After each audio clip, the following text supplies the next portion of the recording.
Do do do do do do do do do do do do do do.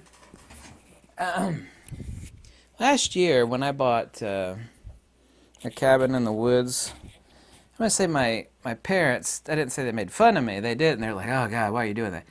Everybody in the world now would want to buy that cabin from me because they want to get off grid. I sold more than like half my gear, stuff that I'm not immediately making money off of, to buy that cabin slash farm in the woods. This video, by the way, is about power. In that cabin, I have 4 forms of energy. I have a wood-burning stove. I have propane that feeds a propane stove. I have a gasoline generator. And now is not the time to install it in the middle of winter. It's like 8 degrees outside. But I have solar cells, power inverters, charge controllers, deep cycle batteries that I'm going to install at the cabin. I'm so glad that I have an off-grid location. But I mean, that's just a little cabin. 4 forms of energy. I don't know if you know this or not. You could look this up on the news. And of course, this freakish weather.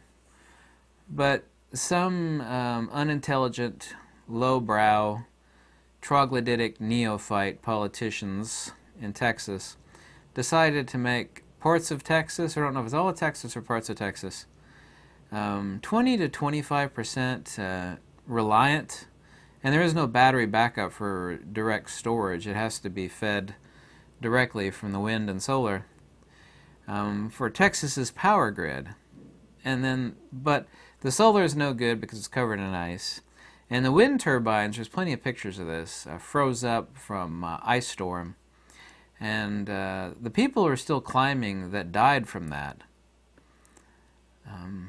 Don't people understand what redundancy and energy diversity is?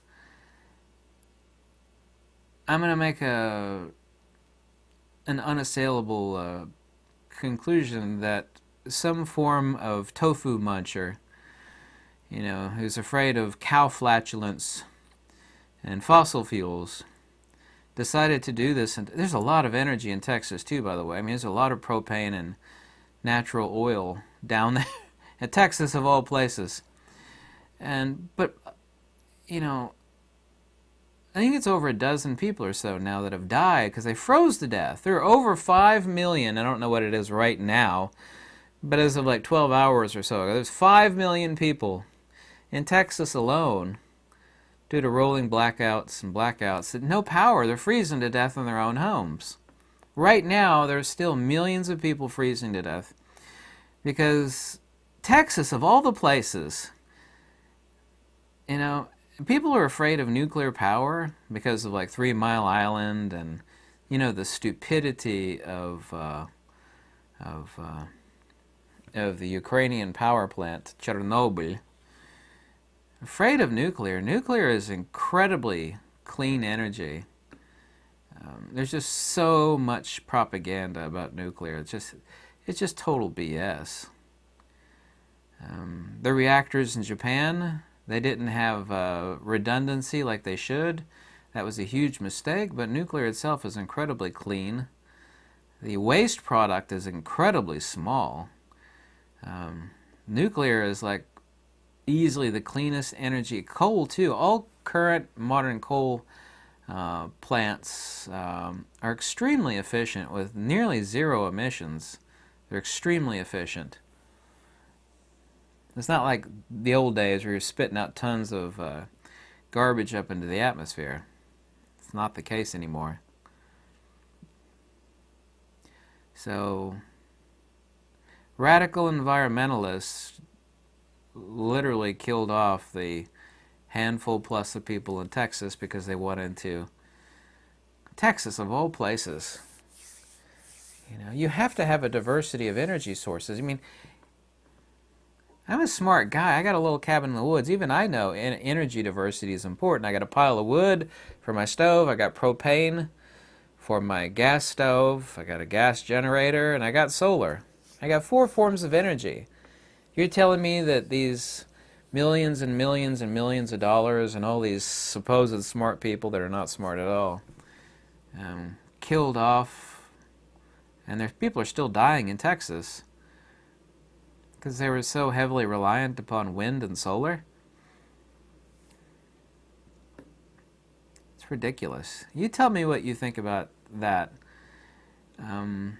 Also, too, there's going to be an energy crisis, and it's planned. You can't say it's not planned because there's tons of natural gas, there's tons of oil, and yet this carbon footprint mess is being shoved down the throats of Europeans and Americans, and they'll be hell to pay when the average person can't afford to heat their own home in wintertime because they're going to have a carbon tax and fuel prices go up.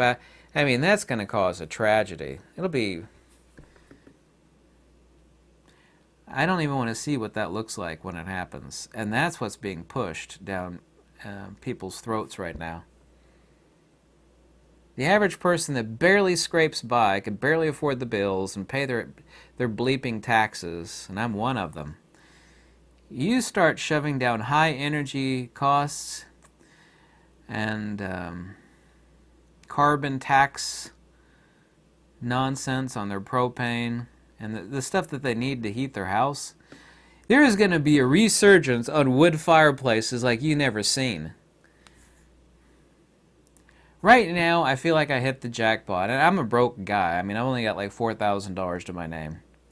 But I feel like I hit the jackpot about what's coming because I have got an enormous amount of lumber on my farm.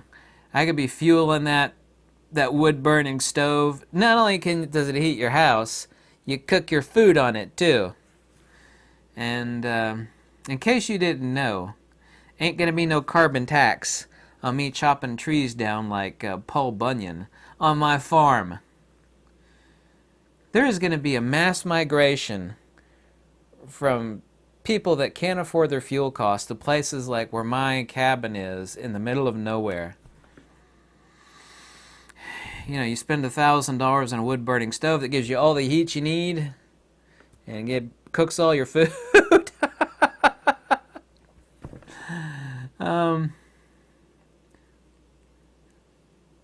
It's like lumber is the future currency. People are going to get hit hard when this carbon tax nonsense comes down. This neophyte New World Order stuff comes rolling down. I can imagine what it will look like.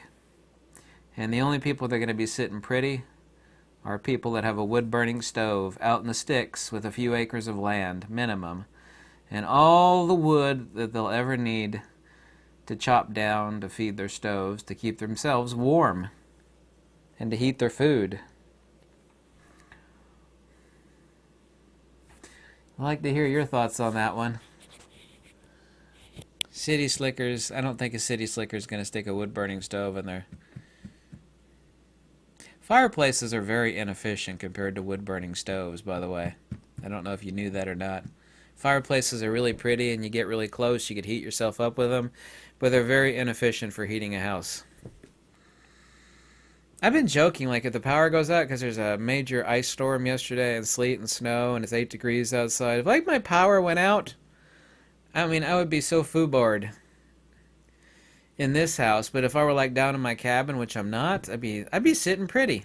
Solar wouldn't do me any good, but I got a gas generator, I got a wood-burning stove, and I got a mountain of wood, and I got cans of propane to heat my food. Of course, I heat my food on the stove too. I got a really nice wood-burning stove. Very, very warm and lovely. Man, you could just watch that stove. It's just like it is really metaphysical watching a true fire burn, not this fake fire here. It's very eerie and very relaxing, hearing the crackling of the fireplace in the cabin. And the only thing you could hear is like a turkey gobbling out in the woods. Gobble, gobble, gobble. There's no traffic. I'm not even close to traffic. Man, my cabin is really remote.